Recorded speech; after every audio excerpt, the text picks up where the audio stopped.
महाराज जी, मैं भारतीय सेना में कार्यरत हूँ और श्री जी का प्रतिदिन नाम जप भी करता हूँ। महाराज जी, मेरा प्रश्न सिर्फ मेरा ही नहीं बल्कि देश के सभी जवानों का है।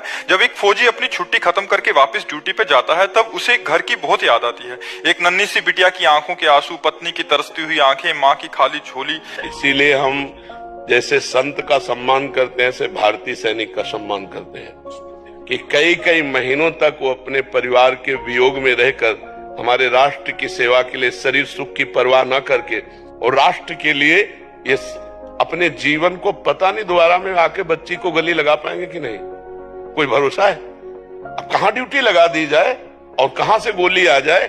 तो इसीलिए हम राष्ट्र के सैनिकों से प्रार्थना करते हैं कि आप अगर बिना भजन किए भी शरीर छोड़ोगे तो आपको जो बड़े बड़े यज्ञों का फल होता है स्वर्ग की प्राप्ति, वो स्वर्ग की प्राप्ति होगी। और अगर आप राधा राधा कहते हुए शरीर छोड़ोगे तो भगवत प्राप्ति होगी, जो बड़े बड़े योगी तपस्या करके प्राप्त करते हैं। बस आपको राष्ट्र सेवा के लिए आपको अपने मोह का बलिदान देना होगा। सबसे ज्यादा भारत में सम्माननीय अगर कोई है सैनिक, मान लो आप बहुत बड़े पद में हो तो आपके साथ व्यवस्था है, अंगरक्षा है, आप अपने घर में चैन से अपने अनुकूल भोजन पा रहे हैं, समय पे सो रहे हैं, मनोरंजन कर रहे हैं। वो राष्ट्र का सैनिक, उसको जो मिला खड़े खड़े खा रहा है, जरूरत पड़ी तो गोली चला रहा है और या हर कष्ट सह रहा है। अपने परिवार से फोन से बात करने का भी समय उसको नहीं मिल सकता।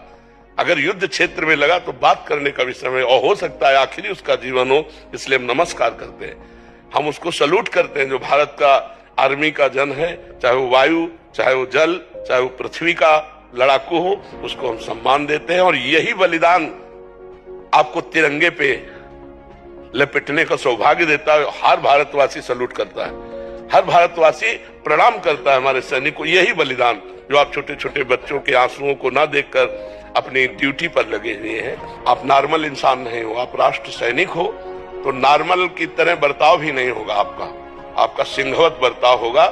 जब परिवार की तरफ जा रहे हैं तो इस समय पूरा प्यार परिवार को, और जब परिवार से मिले तो जय हिंद। अब हम जानते भी नहीं राष्ट्र के लिए हमारा जीवन समर्पित।